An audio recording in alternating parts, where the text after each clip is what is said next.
Welcome, everyone, to this deep dive.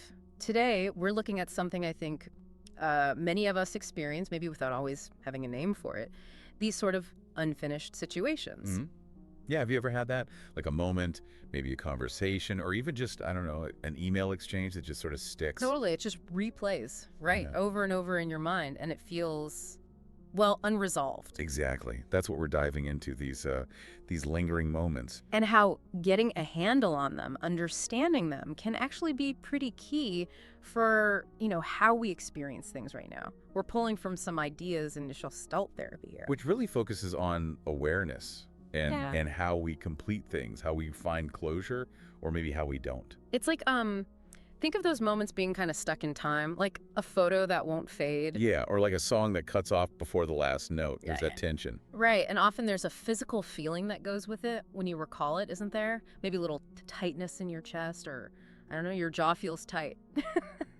Absolutely.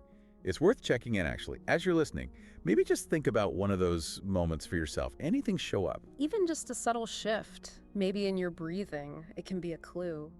And what's really interesting from the Gestalt view is that these unfinished situations, they aren't automatically bad or negative. Hmm. They represent energy, an impulse, a feeling, something that got started but didn't quite finish its course. Like an action got interrupted somehow.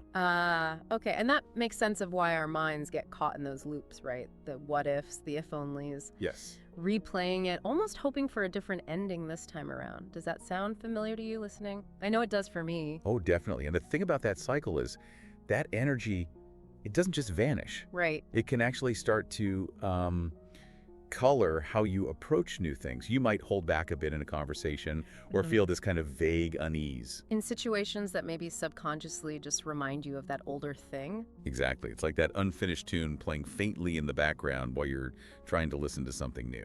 So we build up these ways of protecting ourselves almost automatically, but, the thinking here is that sometimes those very protections keep us stuck. They add more layers to what we're calling this unfinished business. hmm And where does your focus go when you think about one of those moments? Does it pull you back? Yeah, it's like you're split, isn't it? Part of you trying to be here now, and another part is still tangled up in that old loop. Rerunning the tape. Mm-hmm. It creates this sort of internal static, a background noise that can subtly change how you see everything else. I remember reading an example, let's call her Sarah. She kept replaying this last chat she had with a friend before they moved away. Yeah, yeah. That I wish I'd said just kept popping up, and each time, boom, this wave of sadness, like she was right back there saying goodbye again. And that really shows how the energy gets trapped, doesn't it? Sarah wasn't just remembering, she was re-experiencing it emotionally each time. Her mind was still searching for a different ending, you know? It's that drive for completion, even for things long past. It's a powerful human thing. Then there was another story about Mark. He had real trouble with feedback at work, even helpful stuff. Okay. He'd get super defensive, clam up, and it turned out, tracing it back, it was linked to this really rough experience with a coach when he was much younger. Wow. So that feeling of being judged, of not being good enough as a kid. Still totally active in his professional life years later. That unresolved situation was playing out. And it's fascinating how that stuff shows up physically, too. You know, some people carry it as actual tension. Neck, shoulders, back, Always tight, yeah. or it might be something else entirely. Yeah. Our bodies are pretty amazing at, well, holding on to what hasn't been fully processed emotionally. Like little messengers, those aches and pains signaling something needs attention. Mm-hmm. It's like the body's keeping score, in a way. Or sometimes it's not even a specific pain, just that general background feeling of unease, like something's just off, even when things look okay. Right. So, thinking about this, what comes up for you personally? How do you tend to react when you feel that pull of something unfinished? That's a really good question. Do you push it away, tell yourself, ugh, get over it, it's in the past? Or maybe the opposite. Do you get stuck in it, analyzing it from every single angle, trying to figure it out? Because interestingly, both routes can kind of keep you distanced from the actual feeling of it, can't they? Yeah, one avoids it, the other tries to solve it with the head, not the heart or the gut. And there's definitely a different feel to these unfinished moments. They carry a charge, don't they? An emotional buzz that things that feel complete just don't have. So true. Like, think about a disagreement you had ages ago with someone you care about. Even just bringing it to mind now might stir something up, right? Exactly. That lingering energy, even when you know intellectually it's done, that really points to what Gestalt calls an interrupted cycle of experience. An impulse that got stuck, didn't get fully expressed or resolved, leaves you feeling expectant almost, like something still needs to happen. And that intensity, sometimes it makes us think, okay, I have to go back, I have to fix it, call them, hash it out, apologize. And those actions can be good, for sure. Absolutely. But often the very first step, maybe the most crucial one, is just to notice what's already happening inside you. But to just be with it, the discomfort, the regret, the longing, without trying to immediately change it or make it go away. Precisely. Think about a time you tried to force yourself to move on before you were ready. Telling yourself, I should be over this by now. Oh yeah, how well did that actually work? Usually not so great. It often feels like the more you push against it, the more it digs its heels in. That's a key insight right there. This unfinished stuff, it doesn't really respond to being forced or willed away. It tends to soften, to shift when it's met with, well, with genuine presence, acceptance. So what does that bring up for you, this idea of just being present with it? Well, I think part of it is noticing those critical inner voices too, right? The, you shouldn't feel this, or why are you still hung up on this? They're part of the pattern too. They keep us locked in judgment and avoidance. What if, instead of judging, we could just get curious? Like, okay, this is here right now. This feeling, what's it about? Maybe it has something to tell me. Exactly. Because this stuff isn't picky. It can show up anywhere.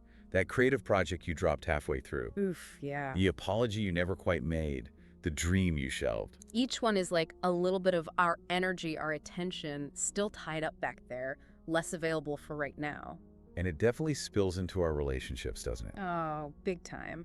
Projecting old stuff onto new people. Reacting to something happening now, but really it's through the filter of an old hurt. It's like trying to see clearly, but there's this faint overlay from the past messing with the picture. You might even know it intellectually. You could list your unfinished business, maybe even understand where it came from. Right. But the real shift often comes when we let ourselves actually feel it without the judgment, without resisting, just being with that raw experience of wanting things to be different, but accepting that right now, this is how it is. So maybe just notice, as you think about your own examples, what comes up?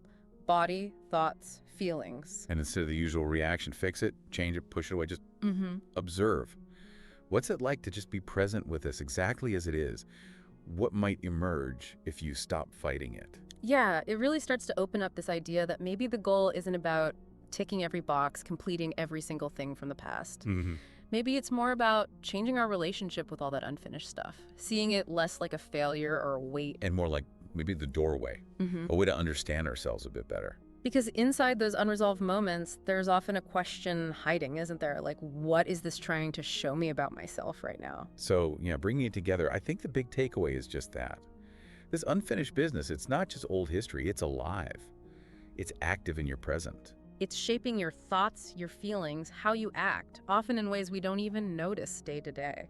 And from that Gestalt angle, holding on to it, it often serves a purpose. Yeah. Even unconsciously. It can be protective. Shielding us somehow from feeling the full force of difficult emotions, maybe. Putting it off until we feel stronger, perhaps. Could be. So the key becomes awareness. Bringing awareness to the patterns instead of just reacting on autopilot. Like with Mark and the feedback.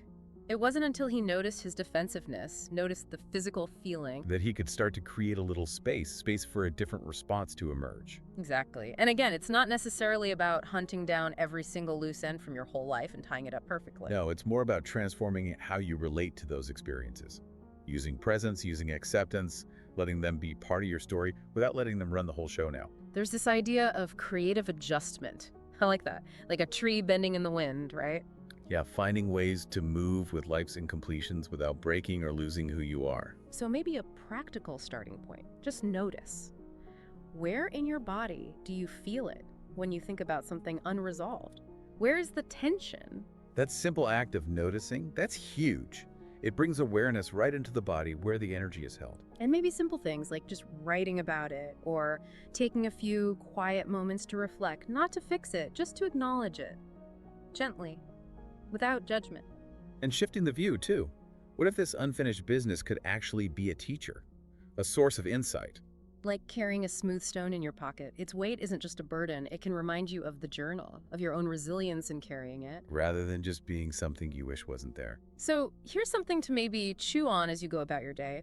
What if this stuff, this unfinished business, isn't something to conquer or get rid of? Hmm. What if it's something to acknowledge, maybe even embrace in a way? What if inside its unresolvedness, there's actually an invitation? An invitation towards deeper self-knowledge, fuller connections, a more authentic way of being right here, right now. How might your own unfinished business be quietly guiding you toward growth, even in this moment? Yeah, something to explore. We definitely encourage you to keep noticing, paying attention to the subtle ways your own unfinished stories might be asking for your awareness, wanting to be integrated into who you are today.